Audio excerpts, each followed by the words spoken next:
تەوەری دووەمی بەرنامەکەمان قسەکردنە لەسەر زیادە ڕۆییکردن لە ناو خێزاندا بە تایبەت زیادە ڕۆیی لە ڕوانگەیانی پیرۆزی ئیسلام بە تایبەت زیادە ڕۆیی ئابووری و دارایی کە چ زیان و کاریگەریەکی خراپ لەسەر خێزان جێ دێڵێ. بۆ قسەکردن لەسەر ئەم پرسەگرنگە میوانداری زۆر بەڕێز مامۆستا مصلح ئیسماعیل ماستەر لە شریعەتی ئیسلامیمان کردو کە لە سۆرانەوە لەگەڵمانەوەی. مامۆستا سڵاوت لێبێ ئەم کاتت باش. ئاینی پیرۆزی ئیسلام چۆن بناغەی خێزانێکی دوور لە زیادە ڕۆ و ئیسرافکەر دادەنێ و خێزانێکی دوور لە زیادە ڕۆیمان بۆ دروست دەکات. سڵاوی خۆی پەروەردیگار لە ئێوەش کاک ڕیاضجان، سڵاوی خۆی پەروەردیگار لە بینەرانی بەڕێز و خۆشەویستی کەناڵی ئاسمانی پەیام بێتن. بێگومان ئاینی پیرۆزی ئیسلام ئەگەر تەماشاکەین ئاینێکە گرنگی دەداتن بە خۆی ئاینێکە ئاینی وەسەطیەتە، ئاینی عەدلە، نە بەلای زیادەڕەویدایە نە بەلای ئەوەدایە کەوا کورتڕەوی و وەکو دەڵێن کەمهێنی دابێتن. یعنی ئەگەر تەماشای قورئانی پیرۆز بکەین، طبعاً جارێک ئەگەر پێناسەی ئیسراف بکەین، پێناسەی زیادەڕەوی بکەین، زیادەڕەوی چییە؟ خۆی پێناسەی زیادەڕەوی بریتە لەوەی کە تۆ سنووری ڕێگە پێدراوی شەرع کاتێک کە شەرع سنوورێکی بۆ دانای لە شتی حەڵاڵدا تۆ ئەم سنوورە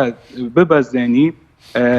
جات لە کردارەکان دابێتن یاخود لە گفتار دابێتن، ئەمە پێی دەڵێن ئیسراف.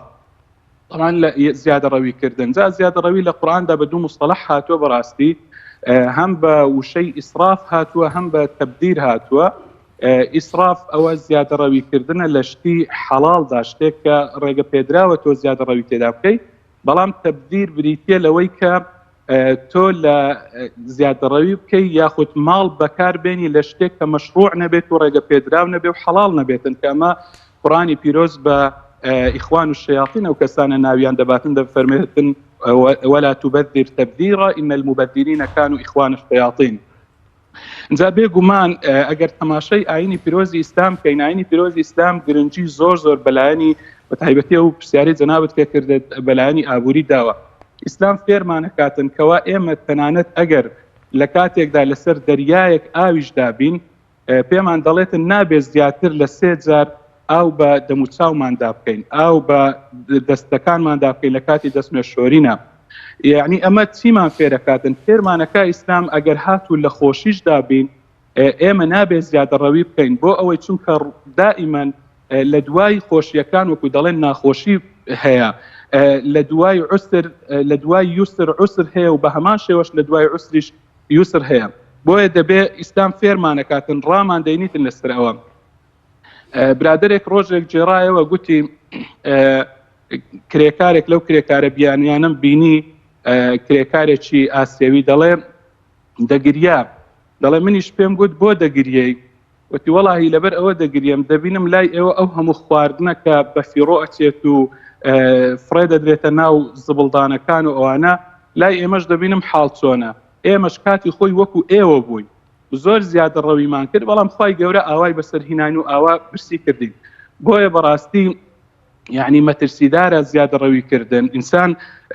ئیسلام فێرمانەکاتن کەوا ئێمە زیادە ڕەوی نەکەین. اینجا خوای پەروەردیگار دەفەرمێ کولو، ئەمەیە بناغەی ئەوەی کە ئیسلام بناغەیەکمان بۆ دادەنێتن بۆ خێزان کە چۆن زیادە ڕەوی نەکەین. دەفەرمێ کولو واشربوا ولا تسرفوا إنه لا يحب المسرفين. بخۆن و بخۆنەوە و زیادەڕەوی مەکەن، چونکە بەڕاستی خوای پەروەردیگار کەسانی زیادەڕەوی خۆش ناوێتن. ئەمە ئەهلی سەلەف دەفەرمون ئەگەر تەماشای ئەم ئاەتە بکەی، ئەم ئاەتە پیرۆزە کە نیو ئاەتە بە تەنها نیو ئاەتە هەموو بناغەکانی وەکو دەڵێن تەندروستی و پاراستنی تەندروستی جەستەی ئینسانی تێدایە. ئەمە ئەگەر تەماشاکەی بەس لەلایەنی جەستەییەوە لەلایەنی تەندروستیەوە ئەم ئاەتە پیرۆزە پێمان دەفەرمێتن کە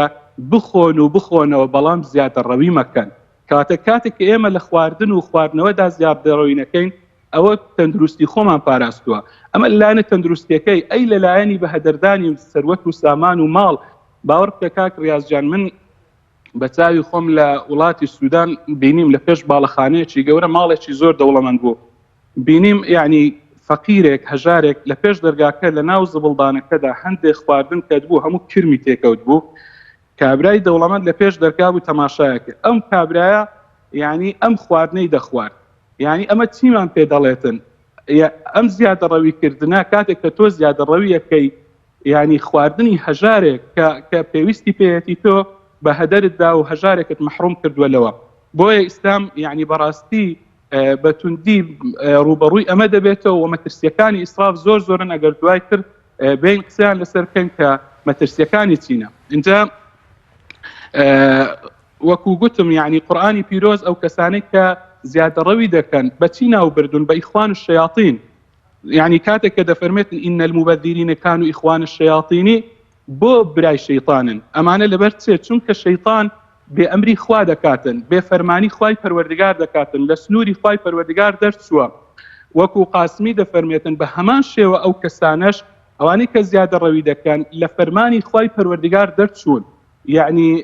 كفراني نعمتي خواي پروردگار دكان وكو لآتك كتاي علتك ده فرميتن وكان الشيطان لربه كفورا چونك الشيطان زور زور برانبر نعمتكاني خواي پروردگار أو نعمتاني كخوا لقالي كردوا يعني شكرانه بجير نيه نك شكرانه بجير نبو بلكو بپێچەوانە ولا فرماني خواي پروردگار وبأمري خواي پروردگار دكا وبصيغه مبالغه هناوه بۆیە بە هەمان شێوە ئەوانەی کە تەبذیر دەکەن ئەوانەی کە زیادەڕەوی دەکەن لە نیعمەتەکانی خواي پەروەردگار بەم شێوەیە ناوی بردن ئەگەر بین زۆر باشە مامۆستا ئایا چی بکەین لە ناو خێزانەکانە زیادەڕەوی تەرک بکەین بە تایبەتی بە لە خانمی ماڵەوە دەست پێ بکەین چی بکەین چۆن خانمان تێبگەێنی کە ئەو کەرتەنانە ئەو پاشماوە خۆراکی کە ماوەتەوە لە میوە و لە خۆراک لەسەر سفرەکەت چۆن مامەڵی لەگەڵ بکات و فڕی نەدا ڕەنگە یەکێکە بێ ئەو پاشماوەشی دەست نەکەوێت کە بیخوات بێگومان وەڵاهی خۆی کاک جەلالجیان بەخۆی هۆکارەکان چنە ئێمە کاتێک کە هۆکارەکان دەستنیشان بکەین چارەسەر ئاسان دەبێتن یعنی ئەو کاتە دەزانین چۆن چارەسەری بکەین تۆ نەخۆشی هەتاکو هۆکارەکانی دەستنیشانەکەی ناتوانانی چارەسەری بۆ دابنی بێگومان هۆکارەکانی ئیسراف ئەو هۆکارانەی کە خەڵک وا لێ دەکات زیادەڕەوی بکاتن زۆر زۆرن بەڵام من هەندێکیان باز دەکەم جاکە هۆکارەکانمان باسکە چارەسەر دیار دەبێتن یەکەمیان نەبوونی پەروەردەیەکی ئیمانیە بەڕاستی ئەگەر بێت و مرۆڤ بەڕاستی لە خوای پەروەردگار بترسێتن پەروەردەیەکی تەندروستی ئیمانی هەبێتن یعنی بەڕاستی خۆی لە زۆر کاروباری حرام ئەوەی کە خوای پەروەردگار نەهی لێ کردووە خۆی دەپارێزیتن مرۆڤی مسلمان هەمیشە مرۆڤێکی خۆپارێزە تەنانەت گوناهێک ئەگەر هەندی سەرەدەرزیەک بێتن هەندی بنکەشقارتەیەک بێتن پێی زۆرە وا دەزانێت چیایەک لەسەر ملیتی خۆی لە گوناه و تاوان دەپارێزی ئێمەش گوتمان کە بەڕاستی زیادەڕەویکردن لە ئیسلام بەتوندی ڕوبەڕووی بێت بوویتەوە ئیسلام بەوە یعنی قورئانی پیرۆز کەسانی زیادەڕە و بە ئیخوان و شەیاطینی وەصف کردوون کەواتە مرۆڤی ئیماندار کاتێک کە پەروەردەیەکی تەندروستی ئیمانی هەبێتن خۆی دەپارێزێت ئەمە خاڵی یەکەم دووەمیان بەڕاستی نەزانینە یعنی هۆکارەکانی زیادەڕەویکردن جەهلە ئەگەر بێت و ئێمە ئەو کەسەی کە زیادەڕەوی دەکاتن تەبذیر دەکات ئەگەر زانا بێتن بە ئەحکامەکانی شەریعەتی ئیسلامی لەوانەیە ئەو کەسە نەزانێتن یعنی حکمەکانی شەریعەتی ئیسلامی نەزانی بێتن بۆیە زیادەڕەوی دەکاتن ئەگەر بێت و یعنی بزانیتن کە ئەمە حەرامەوە نەهی لێکراوە عقوبەکەی زۆرە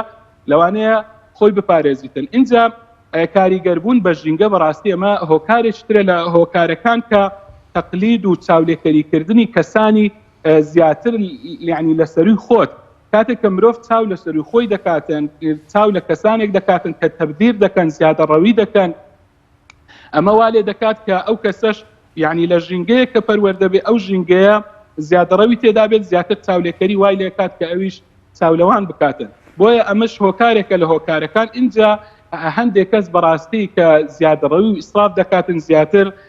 ڕیابازی و بۆ ناو و ناوبانگ و ئەو شتانەیە یعنی بە تایبەتی ئەگەر تەماشای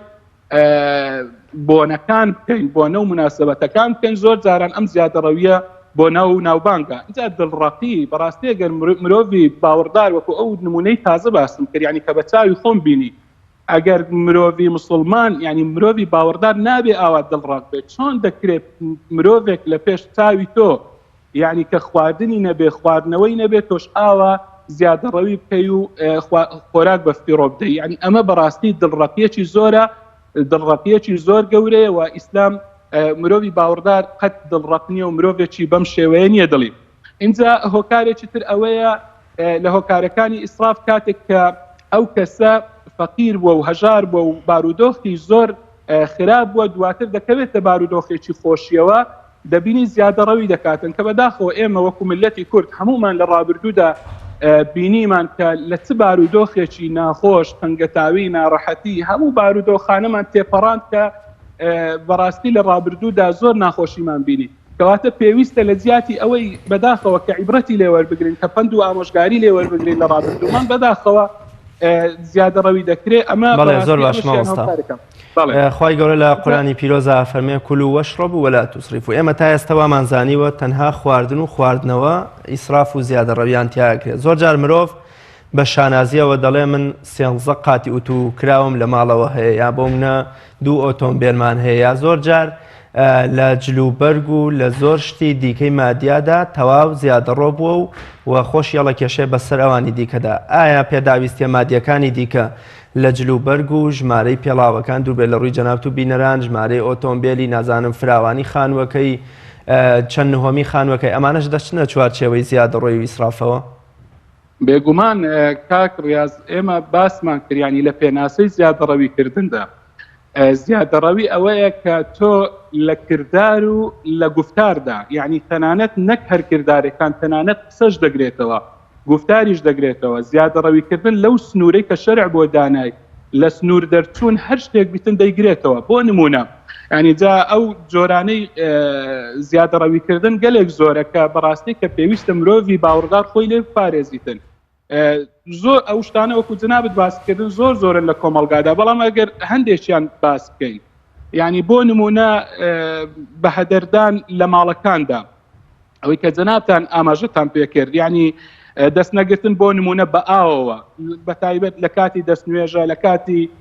خۆشۆرینە. پێغەمبەری خوا عەلەیهی سەڵات وەسەلام بە 4 مست خۆی شۆریوە، بە 4 مستی ئاو، یعنی غوسلی لە خۆی دەرکردووە، خۆی شۆریوە. کەواتە ئەمە چیمان پێڵێتن؟ پێویستە ئێمە دەستی پێوە بگرین، دەست بە ئاوەوە بگرین کە بەداخەوە یعنی ئەمڕۆکە بە تایبەتی لە وڵاتدا دەبینی مەسەلەی قەیرانی ئاو بەڕاستی قەیرانە لە زۆربەی زۆری شارەکاندا. ئیسلام فێرمانەکات کە چۆن دەستی پێوە بگرین. اینجا یاخود کارەبا، تەماشا دەکەیت کارەبا ماڵەکان بە ڕۆژ و بە شەو بەبەردەوامی چەندین گڵۆپ و یاخود ئەو شتانی کە پێویستیان پێ نییە بەردەوام هەڵن. ئەمە پێویستە یعنی بەڕاستی ئەو شتێک کە پێویستت پێ نەبێتن دەستی پێوە بگری. اینجا ئەگەر تەماشای دەسەڵاتکەین، دەسەڵات ئەم هەموو زیادەڕەویکردنەی لە بەهەدەردانی سامان و سەروەت و سامانی وڵاتدا، ئەمەیان هەمووی دەچیتە بابی ئیسراف و تەبذیرەوە، بە تایبەتی لەو شتانەی کە نامەشروعن و کە بەکاری دەینن. اینجا هەروەها بەهەدەردانی تاقە و توانە و وزەی گەنجەکان لە وڵاتدا، و یعنی ئەمە هەمویان ئەم هەموو توانە مرۆیی کە هەیە بەهەدەردانیان هەمووی دەچیتە ئاماژت بە شتێک کرد پێشتر وتت بۆنەوە مەراسیمەکان. ئێستا دەبینین کوڕ و کەچ کاتێکە لە زانکۆ دەگەنە حەفلەی تەخەڕوج یاخود تەعارف، بە تایبەتی لێرە فەوزایەکی زۆر گەورە و مەسروفێکی زۆر دەکرێت. لایەکی دیکەوە ئەگەین لەسەری ساڵەوە تا نزیکە چەند 2-3 ڕۆژمان ماوە بۆ سەری ساڵ، و لایەکی دیکەوە کە ئەگەین لەسەری وەرزی بەهار. ئیدی بە تایبەتی خانمان لە ماڵەوە مەسروفێکی زۆر دەکەن لە کڕینی جلوبەرگ بۆ کاتێکی دیاریکراویش تەنانەت. ڕەنگە زۆربەی خانمان بەزەن بەهارە و کراسە لەبەر بکەن، یا بەس بۆ حەفلەی تەخەڕوجەکەی ئەم کراسەوە ئەم قاتە بکڕێت و لەبەری بکە. ئایا ئەمە تا چەندە زیادەڕەویەوە دەبێ ئینسانی مسلمان یا خێزانە بەڕێزانە وریابن لە بۆنەوە مەراسیمەکاندا چۆن دەبێ دوور بکەونەوە لە زیادەڕەویکردندا؟ وڵا بێگومان یعنی ئەمانەیان هەر شتێک وەکو گوتم لە حەدی مەشروعی تێپەڕ ببێتن، جا چ لە جلوبەرگ بێتن، چ لە خواردن بێتن، چ لە بۆنە و مناسبەکانە، لە هەر شتێکە کاتێک کە زیادەڕەوی دەکرێت و ینی پێویستیەکە دەرباز دەبێتن، ئەمە بە ئیسراف دادەنرێتن و پێویستە مرۆڤی مسلمان خۆی لێ بپارێزیتن. وەکو گوتم یعنی جۆرەکانی زۆر زۆرن، و ئەوەی کە جەنابت باس کرد بەشێکە لەو جۆرانی ئیسراف، یعنی ئەم هەموو بەهەدەردانی کات لە بۆنەکاندا، ئەم هەموو بەهەدەردانی ماڵ، سەروەت و سامان، جلوبەرگ وەکو جەنابت گوتت، یعنی لەوانەیە تەنها بە تایبەتی خوشکانمان زۆر جاروە هەیە، یعنی جلوبەرگێک تەنها بۆ ڕۆژێک، بۆ حەفلەیەک دەکردن و دواتر ینی لەبەری ناکەنەوە جارێکی تر ئەمەیان بەڕاستی هەمان دەچیتە ئەو بابەوە دەچیتە بابی زیادەڕەویکردنەوە پێویستە مرۆڤی باوەڕدار خۆی لەو شتانە بپارێزیتن اینجا هەروەها زیادەڕەویکردن لە بازاڕەکاندا یعنی تەماشاکەی بەرزبوونەوەی نرخی شتومەکەکان ئەمە دەچێتە ژێربابی زیادەڕەویکردن و ئیسرافەوە یاخود ڕیبا بڵاوبوونەوەی ڕیبا و سوخۆری و زیادەڕەویکردن لە ڕیبادا یاخود ئیسرافکردن و زیادەڕەوی لە بۆنە و مناسبەکان بۆ نمونە لە مەسلەی سیارە و ئۆتۆمبیلدا یعنی ئەمڕۆ دەبینی ڕووداوی هاتوچۆ ئەوەندە زۆر بووە یعنی بەڕاستی زیادەڕەویکردن لە تیژڕەویدا لە لێخڕینی سیارە کاتێک کە سورعەکەی زیاد دەکرێتن و ئەم ڕووداوانە دروست دەبن و ئەم هەموو ئیزدیحامەی کاتێک لە بۆنە و مناسبەکاندا دروست دەبێتن چ بە هەدەردانی ماڵە چ توشبوونی ڕوودا و کارەسات و ئەمانەیە ئەمەیان هەمووی دەچێتە ژێربابی ئیسرافەوە و تەبذیرەوە بەڕاستی هەروەها ئیسراف ئەگەر تەماشاکەین ئەمڕۆکە وەکو گوتم ینی شێوازەکانی زۆر بوون لە کۆمەلگای ئێمەدا ئیسرافکردن لە قوتابخانەکان زۆر باشە بوورە زۆر دەرفەتمان زۆر کەما بۆیە دەمەوێت لەوە شتێ بگەم ئایا زیادەڕەوی تا چەندە پەیوەستە بەبوونی خەڵکی هەژار لە دەوروبەری خۆتە ڕەنگە ئەمڕۆ هەم بێ من سەفرەیەک بکەم بۆ ماڵ و منداڵەکەم بیان بم بۆ دەشتە بیان گەڕێنم بەڵام زیادەڕەویش لە سەفرەکەیان ناکەم بەڵام کاتێک کە خێزانی کێژار لە تەنیشتمدا بێت ئایا بوونی ئەو سەفرەیە یا بوونی بەشداریکردن لەو مەراسیمەیە تا چەندە زیادەڕەویە لە کاتێکە دراوسێکم بە برسێتی ڕەنگەم شەوی بەسەر تێپەڕی بێت بەڵێ وڵی خۆی زیادەڕەویکردن لە کاروباری خەیردا یعنی ئەوە زانان یەکدەنگن لەسەر ئەوەی کاتێک کە کارێک خێر بێتن هەر ئیشێک مەشروع بێتن ئەمە بە زیادەڕەویکردن داناندرێ ئیلا ئەگەر وەکو گوتم یعنی لە سنووری شەرع دەربچێتن تۆ ماڵ و منداڵت کاتێک کە دەبێ سەیرانێک وەکو سەفرەیەک بەڵام تۆ بنەما شەرعیەکانت نەبەزاندووە تێت نەپەڕاندووە ئەمە باوەڕ ناکەم بچێتە ژێر بڵین ببێتە ئیسراف و لە حەد دەرچوون بەڵام کاتێک کە ماڵێکی هەژار لە تەنیشتت هەیە بێگومان باشتر وایە ئینسان ئەو پارەی هەوڵ بداتن ینی ماڵە هەژارەکە تا پێویستەکانی ئەو هەبێتن باشترەوە ئینسان لەوە خەرج بکاتن چاکترە ئەگەر نا ماڵ و منداڵیش و گرنگی بە ماڵ و منداڵی خۆشت ئەمەشیان گرنگە و پێویستە مرۆڤ زۆر سپاس بۆ بەڕێز مامۆستا مصلح ئیسماعیل ماستەر لە شەریعە و یاسا سپاس بۆ بەڕێستان کە لە قەزای سۆرانەوە لەگەڵمان بوون دووبارە سپاس و ڕێز بۆیەوە